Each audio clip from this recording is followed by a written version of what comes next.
भारत के बाहर रहने वाले सभी को, संपूर्ण हिंदू समाज को और सभी को नववर्ष की अनेक शुभकामनाएं। पिछला वर्ष अनेक चुनौतियों से भरा हुआ था और कुछ बहुत आनंद के भी विषय हुए। एक विराट ऐसा जनसंपर्क अभियान पूर्ण भारत में संपन्न हुआ, जिसका एक हेतु था कि भगवान के जन्मभूमि के ऊपर अयोध्या जी में श्री राम जी का एक भव्य मंदिर बने। 20 लाख से अधिक कार्यकर्ता पूर्ण देश में, 5.25 लाख से अधिक गांवों तक और लगभग 12.5 करोड़ परिवारों तक गए और सभी के सहभागिता से, समर्पण से अभी भगवान के जन्मभूमि के ऊपर अयोध्या जी में जो मंदिर बनने जा रहा है उसका कार्य प्रारंभ हो गया है। मगर पिछला वर्ष चुनौती का भी था। कोरोना जैसे महामारी का भयानक संकट पूर्ण विश्व भर में आ गया, भारत के ऊपर भी आया, किंतु भारत ने वसुधैव कुटुंबकम, यह जो अपना भाव है, उस श्रद्धा को, उस विश्वास को आचरण से प्रकट किया। भारत के अंदर रहने वाले संपूर्ण समाज की तो बहुत बड़े प्रमाण में सेवा हुई ही। करोड़ों करोड़ों लोगों के भोजन की, दवाई की व्यवस्था समाज ने उत्स्फूर्त होकर आगे आकर स्वयं स्फूर्ति से की। केंद्र सरकार ने, अनेक राज्य सरकारों ने, अनेक सामाजिक संस्थाओं ने, लोगों ने बहुत सुंदर रीति से अपने सेवा भाव का परिचय दिया।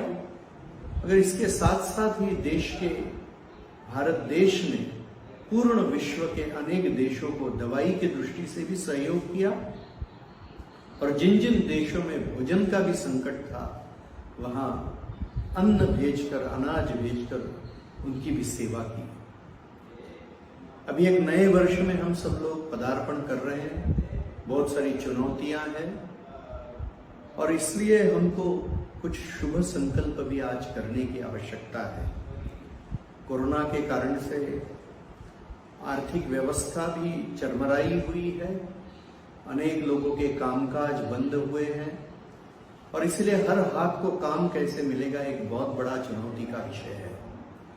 और इसलिए अपना समाज, अपना देश आत्मनिर्भर बने, इसलिए स्वदेशी और स्वावलंबन का सबको पाठ पढ़ाते हुए, अपने कौशल का विकास करते हुए सभी के हाथ को काम कैसे मिलेगा इसके तरफ ध्यान देने की आज आवश्यकता है। आज हम देखेंगे कि कौशल का विकास कृषि के क्षेत्र में, गोवंश आधारित कृषि, साथ ही साथ में रिसर्च और डेवलपमेंट, अनुसंधान के क्षेत्र में नए नए प्रयास, कुटीर उद्योग, गृह उद्योग और ग्रामीण क्षेत्र में भी उद्योगों को लेकर जाना, ऐसे तरह तरह के प्रयास हमको करने होंगे। यह सभी का संकल्प हम करें और अनेक देशों के ऊपर जो हम आयात के लिए, अनेक वस्तुओं के लिए निर्भर है, वो निर्भरता अपनी कम करते हुए हमारी आत्मनिर्भरता देश में कैसे बढ़ेगी, इसके लिए योग्य कानून, योग्य कार्य संस्कृति और योग्य प्रयास हम सब लोगों को मिलकर करने पड़ेंगे, ताकि एक बहुत अच्छे ढंग से भारत स्वावलंबी बनकर, आर्थिक दृष्टि से सामर्थ्यशाली बनकर खड़ा होगा। किसी भी देश के लिए सामरिक शक्ति भी बहुत महत्व की है, तो सामरिक शक्ति की दृष्टि से भी स्वावलंबी बनना यह बहुत आवश्यक है। और इसीलिए थल सेना, जल सेना, वायु सेना, सभी दृष्टि से भारत ने, और शस्त्रास्त्रों में भी भारत ने स्वयं पूर्ण स्वावलंबी और सामर्थ्यवान बनना, यह संपूर्ण देश को, समाज को एक संकल्प का, महत्व का विषय है।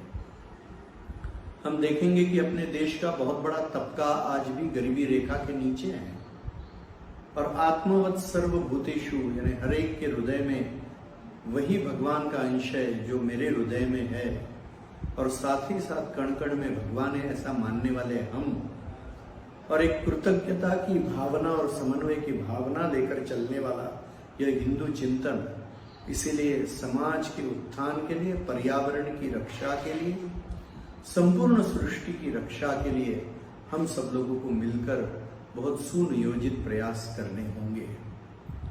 बहुत बड़े प्रमाण में देश में गोहत्या हो रही है, उसको रोकने के लिए समाज का प्रबोधन, गोवंश आधारित कृषि और साथ ही साथ में योग्य कानून लाकर गायों की चराई की जो भूमि है वो उसको प्राप्त हो, गोवंश को पुनः हर ग्राम पंचायत में, इसके लिए अपने को प्रयास करने होंगे। और साथ ही साथ गोहत्या के ऊपर पूर्ण प्रतिबंध लाने के लिए हम सब लोगों को प्रयास करना होगा। हिंदू धर्म का एक बहुत बड़ा शक्ति केंद्र, सामाजिक जागरण का शक्ति केंद्र ये हमारे मंदिर हैं। ये सारे मंदिरों को भी सरकारी शासन के नियंत्रण से मुक्त करने के लिए योग्य कानून लाना, संविधान में संशोधन करना, सभी राज्यों के कब्जे में ये जो मंदिर है उनको योग्य ढंग से पुनः हिंदू समाज के नियंत्रण में मंदिर कैसे आएंगे, इसके लिए प्रयास करना और समाज का जागरण और प्रबोधन करना यह बहुत आवश्यक है। यह मंदिर, यदि लाखों मंदिर पुनः समाज को नियंत्रित करने, संभालने हैं, तो फिर वो स्वीकारने की और उसके संचालन की, प्रबंधन की एक बहुत अच्छी व्यवस्था हमको खड़ी करनी पड़ेगी। इसके लिए भी इस तरह का एक बहुत दृढ़ संकल्प हमको सरकारी तंत्र से मंदिरों के मुक्ति का हमको करने की आवश्यकता है। साथ ही साथ हम देखेंगे कि आज अनेक कुरीतियों से आज भी अपना समाज यह व्याप्त है, और इसलिए अस्पृश्यता है, छुआछूत है, दहेज है, कन्या भ्रूण हत्या है, और साथ ही साथ नशे का और पश्चिमी भोगवाद का फैलता हुआ प्रभाव है। ये बहुत बड़ी चुनौतियां हमारे अंदर आज समाज में है। इनसे मुक्त करने के लिए समाज का प्रबोधन करना पड़ेगा और बहुत बड़ा प्रयास सभी को इसके लिए करना होगा, ताकि एक सामर्थ्यशाली, शोषण से मुक्त और समता से युक्त ऐसा स्वाभिमानी, ऐश्वर्यवान, तेजस्वी हिंदू समाज हम पुनः खड़ा कर सके। इसके लिए इस नए वर्ष में हमको बहुत गति से अग्रसर होना होगा। बाहर की भी बहुत सारी चुनौतियां, अनेक विदेशी शक्तियां हैं और उनके हस्तक जो भारत में बैठे हुए हैं। ईसाई मिशनरियों का षड्यंत्र चल रहा है कि भारत के हिंदुओं को उनके धर्म से भ्रष्ट करना। लव जिहाद में हमारी अनेक बहुबेटियां शिकार हो रही है, गोहत्या हो रही है।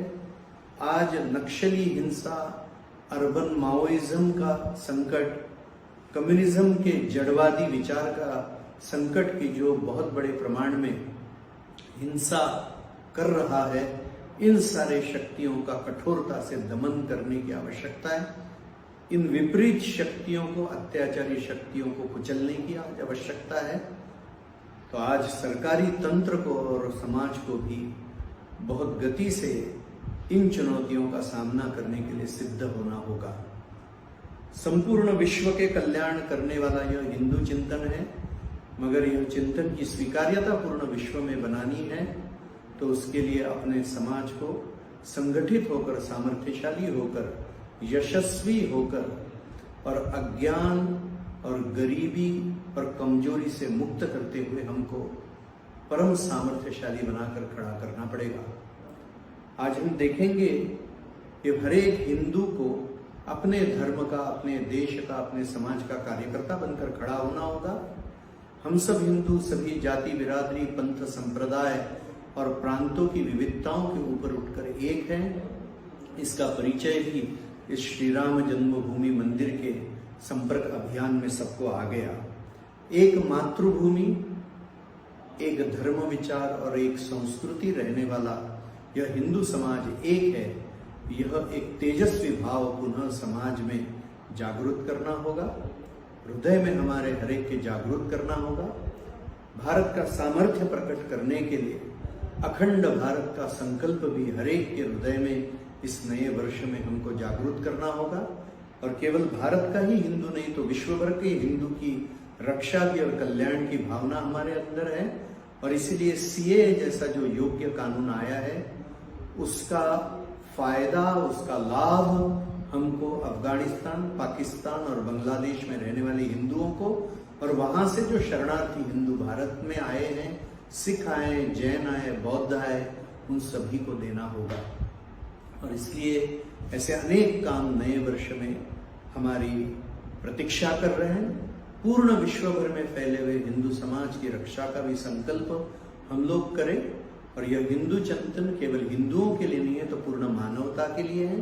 और इसलिए वसुधैव कुटुंबकम यह जो हमारा संकल्प है वो चरितार्थ करने के लिए एक सामर्थ्यशाली हिंदू, एक तेजस्वी, यशस्वी, ऐश्वर्यवान, वैभववान हिंदू पुनः संगठित रूप में हमको खड़ा करना है। यह हम सब लोग संकल्प करें, इतना ही मेरा आप सभी के सामने निवेदन है। सभी को पुनः नववर्ष की अनेक शुभकामनाएं।